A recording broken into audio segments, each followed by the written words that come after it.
Hello students, आज का हमारा टॉपिक है हस्बेंड्री। आज हम पढ़ेंगे एनिमल हस्बेंड्री, जिसमें हम पढ़ेंगे how to increase the production of livestocks products. ठीक है, तो जिसमें हम पढ़ेंगे कि डोमेस्टिक एनिमल्स जो हम पालते हैं, जो कि बेनिफिटेड होता है हमारे कॉमर्शियल के लिए, अर्निंग के लिए, मिल्क प्रोडक्शन के लिए। ठीक है, तो एक प्रोडक्शन के लिए जिसको हम सेल करके अर्निंग कर सकते हैं। तो आज हम उसी की फार्मिंग के बारे में पढ़ेंगे।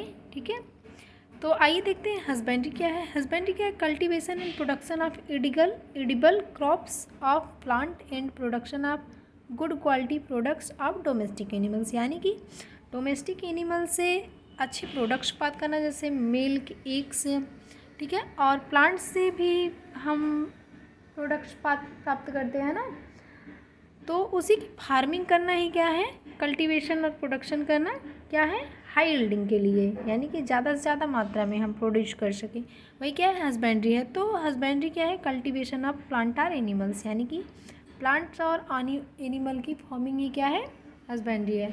तो एनिमल हस्बेंड्री हम देखते हैं, इट इज़ एग्रीकल्चरल प्रोसेस या फिर एग्रीकल्चरल मेथड या फिर एग्रीकल्चरल टेक्निक्स या फिर एग्रीकल्चरल प्रैक्टिसेस क्या है, caring, breeding and raising live stocks. Live stocks means क्या होता है, डोमेस्टिक एनिमल्स।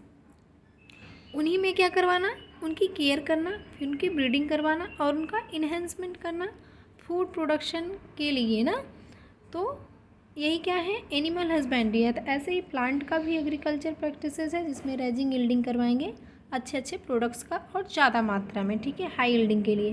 तो लाइव स्टॉक्स हम देखते हैं, group of domestic animal that use for beneficial of humans. ऐसे एनिमल्स, डोमेस्टिक एनिमल्स जो क्या हों, बेनिफिट हमको देते हो, यानी कि हमारी अर्निंग में फूड प्रोडक्ट्स देते हों और कई टाइप के प्रोडक्ट्स देते हैं जो ह्यूमन बींग्स के लिए यूजफुल हो, उसको सेल करके अर्निंग भी कर सके, तो वही क्या है, लाइव स्टॉक्स कहलाएंगे। तो हम देखें, भारत में इंडिया और चाइना को इंक्लूड करके दोनों को लाइव स्टॉक 70% है, मोर देन 70% होल वर्ल्ड में। ठीक है, यानी कि 100% अगर वर्ल्ड में है तो इंडिया चाइना लाइव स्टॉक्स कितने रखे हुए हैं, 70%। यानी कि सबसे ज़्यादा डोमेस्टिक एनिमल्स कहाँ कहाँ हैं, इंडिया और चाइना में। लेकिन प्रोडक्शन कितना होता है, प्रोडक्शन में इनका कंट्रीब्यूशन कितना, ओनली 25%। तो प्रोडक्शन कम है ना लाइव स्टॉक्स के अकॉर्डिंग, अगर 70% एनिमल हैं जबकि प्रोडक्शन आपका 25% है, तो इसका मतलब है आप अच्छी क्वालिटी के, अच्छा प्रोड्यूस करने वाली ब्रीड नहीं रखे हो। ठीक है, तो इसी की अच्छी प्रोडक्शन करना, हाई यील्डिंग करना ही क्या, और गुड क्वालिटी के प्रोडक्ट्स को प्रोड्यूस करवाना ही क्या कहलाता है, हस्बेंड्री कहलाता है। तो हस्बेंड्री में क्या क्या होता है, डेयरी फार्म मैनेजमेंट आता है, पोल्ट्री फार्म मैनेजमेंट आता है, फिशरीज आता है, बी कीपिंग, एनिमल ब्रीडिंग। ठीक है, तो डेयरी फार्म मैनेजमेंट में हम गाय भैंस, मिल्क प्रोड्यूसिंग एनिमल्स के बारे में पढ़ें। पोल्ट्री फार्म में हम बर्ड्स की फार्मिंग के बारे में पढ़ेंगे। फिशरीज में हम मोलस्का, इंसेक्ट, क्रस्टेशियन और फिशेज के बारे, कल्टीवेशन के बारे में पढ़ेंगे। बी कीपिंग में हम एपीकल्चर, सेरीकल्चर, ये सब पढ़ेंगे। ठीक है, तो आइए देखते हैं एनिमल ब्रीडिंग क्या है। तो it is aspects of husbandry, ये क्या है, एस्पेक्ट्स ऑफ हस्बेंड्री है। इसमें क्या होता है एनिमल ब्रीडिंग में, increasing the yield of animal and improving desirable quality of products. यानी कि डिजायरेबल क्वालिटी ऑफ प्रोडक्ट्स को प्राप्त करने के लिए क्या करवाना, एनिमल्स को इम्प्रूव करवाना, यानी कि उसको अच्छे से भोजन पानी देना, अच्छे वातावरण में रखना, यही सब क्या है। और अच्छी क्वालिटी के, अच्छे ट्रेड्स के, डिजायरेबल ट्रेड्स की एनिमल्स को लेके हम ब्रीड करवाना, यही क्या है, एनिमल ब्रीडिंग है। तो एनिमल ब्रीडिंग क्या होगी, दो टाइप की होती है। पहले जानते हैं ब्रीड क्या है। ब्रीड क्या है, a group of animal related by descent and similar character like shape, size and. इसमें डिसेंट एनिमल को लेंगे जो क्या हो, और group of animal related by descent and similar character, यानी कि जो सिमिलर कैरेक्टर रखते हैं शेप, साइज और अपीयरेंस में, तो वही क्या कहलाते हैं, ब्रीड कहलाते हैं। तो ब्रीडिंग हम देखते हैं, ब्रीडिंग दो टाइप से करवाती हैं, इन ब्रीडिंग, आउट ब्रीडिंग। ठीक है, देखेंगे इन ब्रीडिंग क्या है। इन ब्रीडिंग क्या है, mating between two same superior breed, दो सुपीरियर ब्रीड को अच्छी अच्छी क्वालिटी के, अच्छे अच्छे ट्रेड्स वाले डिजायर्ड सुपीरियर ब्रीड को लेंगे, यानी कि एनिमल्स को लेंगे, मेल फीमेल को मेटिंग करवाना ही क्या कहलाता है, इन ब्रीडिंग कहलाता है। जबकि वो कैसे हों, सेम ब्रीड के हों, यानी कि फिजिकल अपीयरेंस सब कुछ में सेम हो, ठीक है। ऐसा हम 4 to 6 जनरेशन तक ही करवाते हैं। इसके बाद अगर करवाने लगेंगे तो क्या होगा, वो ब्रीड की क्वालिटी घट जाएगी, अच्छे ट्रेड्स से एक जनरेशन से दूसरे जनरेशन में, और उनकी प्रोडक्टिविटी भी घट जाएगी। तो क्या होता है, रिसेसिव एलील क्या होंगे, रिमूव हो जाते हैं, ठीक है। और इन ब्रीडिंग करवाने से क्या होती है, होमोजाइगोसिटी जो होती है बढ़ती है, यानी कि सेम कैरेक्टर के एनिमल्स प्राप्त होते हैं। तो सिमिलर कैरेक्टर के एनिमल्स प्राप्त होना नेचर एडॉप्ट नहीं करता है ना, इससे उनकी क्वालिटी और प्रोडक्शन में कमी आ जाएगी।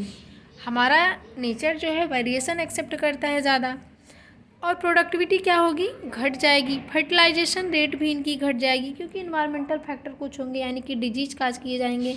तो अगर सेम ब्रीड में हम करवाते गए फर्टिलाइजेशन, सेम ब्रीडिंग करवाते गए, तो क्या होगा, क्वालिटी घट जाएगी, फर्टिलाइजेशन रेट घट जाएगी, प्रोडक्टिविटी घट जाएगी, और क्या होगा, इन ब्रीडिंग डिप्रेशन आने लगेगा, ठीक है। Inbreeding depression takes place होगा, क्या होगा ये, यानी कि ये अच्छा नहीं है इन ब्रीडिंग। हम देखते हैं आउट ब्रीडिंग क्या है। आउट ब्रीडिंग है क्रॉस बिटवीन 2 डिफरेंट ब्रीड, यानी कि 2 डिफरेंट ब्रीडों के बीच में ही क्रॉस करवाना क्या है, और इसमें कोई कॉमन एंसेस्टर नहीं होंगे, ठीक है। यानी कि 4 to 6 जनरेशन के बाद हम एनिमल्स को लेके अलग करेंगे, तो इसमें कॉमन एंसेस्टर नहीं होंगे, उसके दूसरे होंगे मेल के, फीमेल के दूसरे होंगे, तो कॉमन एंसेस्टर नहीं होते। तो आउट ब्रीडिंग भी 2 टाइप की होती है, क्रॉस ब्रीडिंग और इंटर स्पेसिफिक ब्रीडिंग, है ना। तो different breed but same species, एक ही स्पीसीज की 2 ब्रीड हम लेंगे, जैसे कि हिसार डेल इसका एग्जाम्पल है। हिसार डेल कैसे बना है, बीकानेरी शीप से और पंजाबी शीप से। तो इसकी स्पीसीज सेम ही है बट ब्रीड अलग है, ये बीकानेरी है, ये पंजाबी शीप है। तो हिसार डेल का मिलना ही यही आउट ब्रीडिंग का एग्जाम्पल है, ठीक है। इसमें कॉमन एंसेस्टर नहीं, इसके एंसेस्टर अलग अलग थे, पंजाबी शीप के और बीकानेरी। तो इनका मेटिंग करवा के क्या बनाया गया, हिसार डेल बनाया। तो हिसार डेल का प्रोडक्शन अच्छा खासा था ना। अब हम देखेंगे दूसरा आउट ब्रीडिंग का टाइप इंटर स्पेसिफिक ब्रीडिंग है। इसमें मेटिंग बिटवीन 2 डिफरेंट स्पीसीज, यानी कि इसमें 2 डिफरेंट स्पीसीज का मेटिंग करवाया जाता है। यानी कि हम जैसे एग्जांपल में डंकी और हॉर्स का करवाते हैं, तो क्या मिलता है, म्यूल मिलता है ना, जो कि स्टाइल होता है, बोझा वोझा ढोने के लिए काम में आता है। तो आपको समझ में आया, ब्रीडिंग इन ब्रीडिंग यानी कि सेम ब्रीड में मेटिंग करवाना, आउट ब्रीडिंग डिफरेंट ब्रीड में मेटिंग करवाना, ठीक है।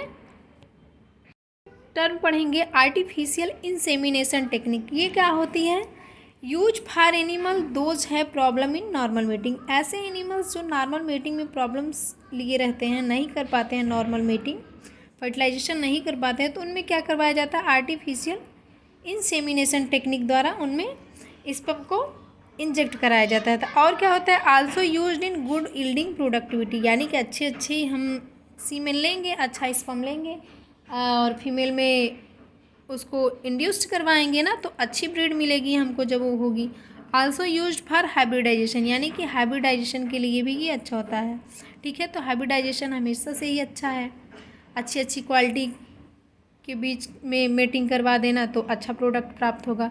तो इसमें क्या करेंगे, एक डिजायर्ड मेल होगा जिसका सीमेन लेंगे। डिजायर्ड मेल मीन्स क्या होगा, जो कि अच्छा प्रोडक्शन करता होगा। यानी कि हम एक गाय का एग्जांपल लेके बताते हैं, एक अच्छी गाय, तो इंडिया में शाहीवाल जो होती है अच्छा प्रोडक्शन करती है मिल्क का, तो मान लीजिए उसका सीमेन लेंगे, उस गाय के मेल का सीमेन लेंगे, सीमेन को कलेक्ट करेंगे। सीमेन -193 डिग्री सेल्सियस में अमोनियम के गैसेस में रखा जाता है ना।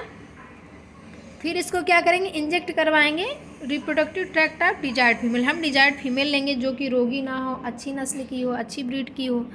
तो यही प्रोसेस क्या कहलाती है, आर्टिफिशियल इंसेमिनेशन, ठीक है। आइए देखते हैं एक प्रोसेस और है, multiple ovulation embryo transfer technique ना। तो इसमें क्या होता है, ओवम में, फीमेल के ओवम में क्या करेंगे, FSH artificially follicle stimulating hormone को इंजेक्ट कर देंगे। तो जो एक ईग बनता था इससे मल्टीपल ईग बनने लगेंगे। जब ज़्यादा स्टिमुलेट होगा हार्मोन तो ज़्यादा ईग फॉर्मेशन होगा।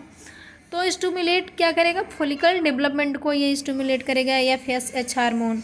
तो क्या होगा, सुपीरियर ओव्यूलेशन होगा, है ना, जिससे 6 to 8 ईग बनेंगे। फिर क्या होगा, इसको एग को स्पर्म के साथ डिजायर्ड स्पर्म लेंगे, उसके साथ मेटिंग करवाएंगे ना, तो मेटिंग करने के बाद 6 to 8 जाइगोड भी बनेगा। 6 to 8 जाइगोड में डिवीजन और ग्रोथ होगा तो 6 to 8 एम्ब्रियो बनेंगे।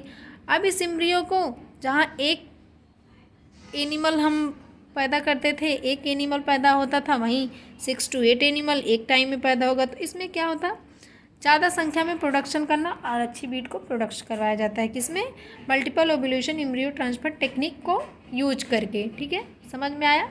तो ये कम टाइम में, जैसे अगर मान लो 1 महीने